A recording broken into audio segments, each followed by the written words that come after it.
আসসালামু আলাইকুম প্রিয় দর্শক, চলে এলাম ইউরোপের সেনজেন কান্ট্রি পোল্যান্ড নিয়ে আরেকটি ভিডিওতে। সবাইকে জানাচ্ছি আমার ইউটিউব চ্যানেলের পক্ষ থেকে আন্তরিক শুভেচ্ছা এবং অভিনন্দন। প্রিয় দর্শক, ইতিমধ্যে আপনারা একটা নিউজ জানতে পেরেছেন, সেটা হচ্ছে পোল্যান্ডের ওয়ার্ক ভিসা এবং স্টুডেন্ট ভিসার ফাইল ইতিমধ্যে নাকি বাংলাদেশ থেকে জমা নেওয়া শুরু হয়েছে বা জমা নিচ্ছে।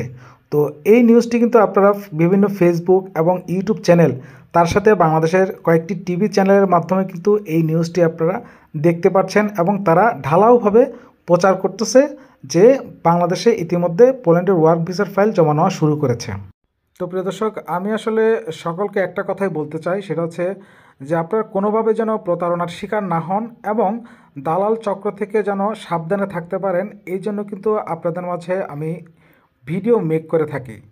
তো চলুন আসলে আমরা সঠিক তথ্যটি জেনে নিই যে বাংলাদেশ থেকে আসলে সত্যি কি ওয়ার্ক ভিসা এবং স্টুডেন্ট ভিসা জমা নিচ্ছে বা কবে থেকে জমা নেওয়া শুরু করবে। এই সকল তথ্য আজকে আমি আপনাদের এই ভিডিওটির মাধ্যমে প্রোভাইড করব।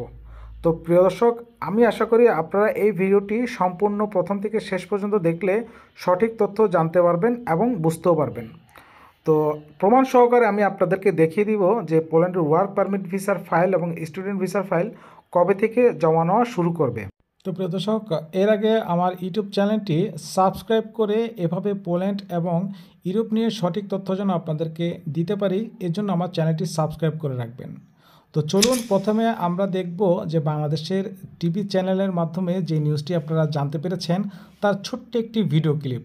তো ভিডিও ক্লিপ দেখার পরে কিন্তু এই ক্লিপে যে কথাগুলো বলেছে তার সত্যতা কতটুক আমি প্রমাণ করব এবং কবে থেকে পোল্যান্ডের ওয়ার্ক এবং স্টুডেন্ট ভিসার ফাইল জমা নেওয়া শুরু হবে সেটারও আমি সঠিক একটা তথ্য এবং প্রমাণ আপনাদেরকে এই ভিডিওটির মাধ্যমে আমি দেখিয়ে দিব।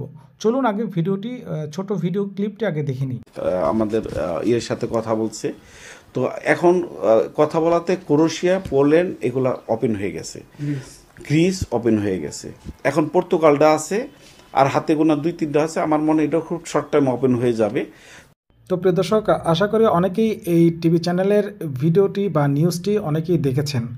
তো এই ভদ্রলোকটি বলতে চেয়েছেন যে পোল্যান্ড এবং ক্রোয়েশিয়া এবং তার সাথে হচ্ছে গ্রিস, এই 3টি দেশ ওপেন হয়ে গেছে। হ্যাঁ, এইটা সত্য যে ক্রোয়েশিয়া ওপেন হয়ে গেছে এবং গ্রিসের ফাইল আজকে থেকে প্রায় 1-1.5 বছর আগে থেকেই জমা নেওয়া শুরু হচ্ছে। কিন্তু পোল্যান্ডের ফাইল যে জমা নিচ্ছে এটা কতটুকু সত্য আমি আপনাদেরকে এখনই প্রমাণ দেখাবো।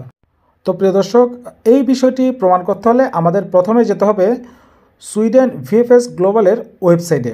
তো প্রিয় দর্শক, আপনারা আপনাদের মোবাইল স্ক্রিনে ভিএফএস গ্লোবালের ওয়েবসাইটে সর্বশেষ যে আপডেটটি দিয়েছে সেটা হচ্ছে 9 ডিসেম্বর 2024। এরপরে আর কিন্তু কোনো আপডেট আসে নাই। তো প্রিয় দর্শক, লাস্ট আপডেটে তারা কি লিখেছে আমি সামান্য একটু বাংলায় বলে দিচ্ছি। তারা বলেছে যে 17 ডিসেম্বর থেকে আপনাদের অ্যাপয়েন্টমেন্ট নেওয়ার জন্য নির্দিষ্ট একটি স্লট নিতে হবে এবং টাকা দিয়ে আপনাদের স্লটটি কিনতে হবে। তো এটা গেল, এখানে কিন্তু ওয়ার্ক ভিসা বা স্টুডেন্ট ভিসার কথা কোথাও কোনো কিছু উল্লেখ নাই। তারপরে আমরা আরেকটু ভিতরে যাব, মানে যখন অ্যাপয়েন্টমেন্ট বুক করব সেই বুকের আমরা ড্যাশবোর্ডে যাব, সেখানে দেখি ওয়ার্ক ভিসার কোনো আপডেট আছে কি না। হ্যাঁ প্রিয় দর্শক, আমরা ইতিমধ্যে তাদের ড্যাশবোর্ডে প্রবেশ করেছি। দেখেন, একটু খেয়াল করে দেখবেন প্রিয় দর্শক, এই ড্যাশবোর্ডেও কিন্তু কোথাও কোনো ওয়ার্ক ভিসা বা স্টুডেন্ট ভিসার কথা কোনো উল্লেখ নাই। এখানে লেখা আছে হচ্ছে ভিজিটিং ফ্যামিলি অ্যান্ড ফ্রেন্ড, তারপর লেখা আছে ট্রানজিট ভিসা, তারপর হচ্ছে ট্যুরিস্ট এবং মেডিকেল ভিসা। তো প্রিয় দর্শক, আপনারা মোটামুটি বুঝতে পেরেছেন। আর আরেকটি কথা, সেটা হচ্ছে যখন থেকে ওয়ার্ক ভিসা এবং স্টুডেন্ট ভিসার ফাইল জমা নেওয়া শুরু করবে আপনাদের এই ভিএফএস গ্লোবালের ওয়েবসাইটে কিন্তু তারা ন্যূনতম 1 মাস আগে এই নোটিশ বোর্ডে তারা দিয়ে দিবে যে কবে থেকে ফাইল জমা নেওয়া শুরু করবে। তো প্রিয় দর্শক, দালাল কিংবা মিথ্যা কোনো আশ্বাসে আপনারা হুমড়ি খেয়ে পড়বেন না পোল্যান্ডের জন্য। তো প্রিয় দর্শক, আমি কিন্তু পোল্যান্ডের ভিজিট ভিসা এবং ফ্যামিলি ভিসার ফাইল রেডি করে থাকি। এই ভিসা কিন্তু বাংলাদেশ থেকে সরাসরি আপনারা জমা দিয়ে নিতে পারবেন। বর্তমানে 2025-এ কিন্তু মোটামুটি ভিজিট এবং ফ্যামিলি ভিসা ভালোই হচ্ছে। তো আপনারা চাইলে আমাকে কমেন্টস বক্সে কমেন্টস করতে পারেন এবং যারা ফাইল প্রসেসিং করতে যাচ্ছেন আমার ডিসক্রিপশন বক্সে আমার হোয়াটসঅ্যাপ নাম্বার দেওয়া থাকবে, আপনারা চাইলে যোগাযোগ করতে পারেন। ভালো থাকবেন, আসসালামু আলাইকুম।